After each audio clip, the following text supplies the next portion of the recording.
Hey friends, if you're going Nomad this year and you're under 30, a working holiday visa is a fab option for you. These visas allow you to work and travel within a country for a full year. I'm currently on my second working holiday visa in Australia, so I know how frustrating it is to try to get the information you need. So I thought I would answer some of the top questions people have about this visa, and hopefully it helps you during the application process.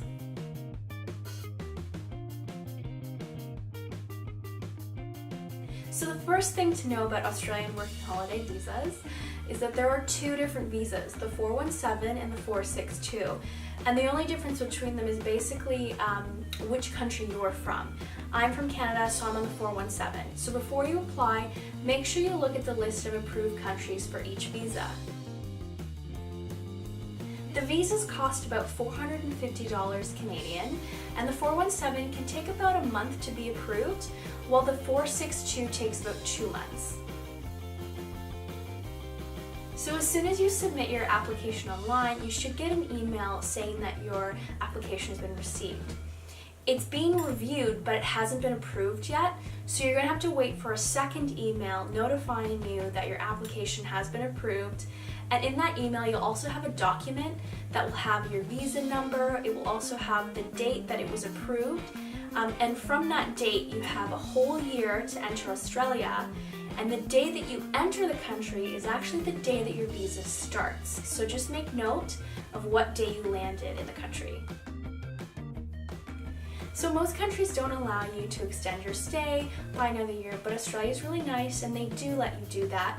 The only catch is before you can apply for your second working holiday visa, you have to complete 88 days of farm work. And that sounds really scary and hard and challenging, and it totally is, but you do meet some really great people and it can be a roller coaster of like really fun, really terrifying time. So I actually would suggest that if you do want to stay in Australia a bit longer, that you do your farm days and that you get that second working holiday visa. If you're a little scared and a little intimidated by doing farm work, I have created a little video to kind of share some tips on how to survive that. So you can work and travel as much as you want within the year that you're in Australia. The only catch with that is you can only work for one employer for a maximum of 6 months. Now there's a bit of a loophole that a lot of people don't know about. When you go into your second working holiday visa, your first visa is technically expired, and so everything resets, which means you can work for the same employer an additional 6 months. So if you're looking for a job and you're kind of struggling to find work, I would suggest going back and contacting some of your old bosses to see if they need extra help. So I know that was a bit of information overload, but I hope it really helps. I know there's a million things to do on your to-do list while you're trying to make the move to Australia, or even just in the research stages. So I hope I answered a lot of your burning questions, but if you have any more, please leave them in the comment section and I'll make sure to do a follow-up video.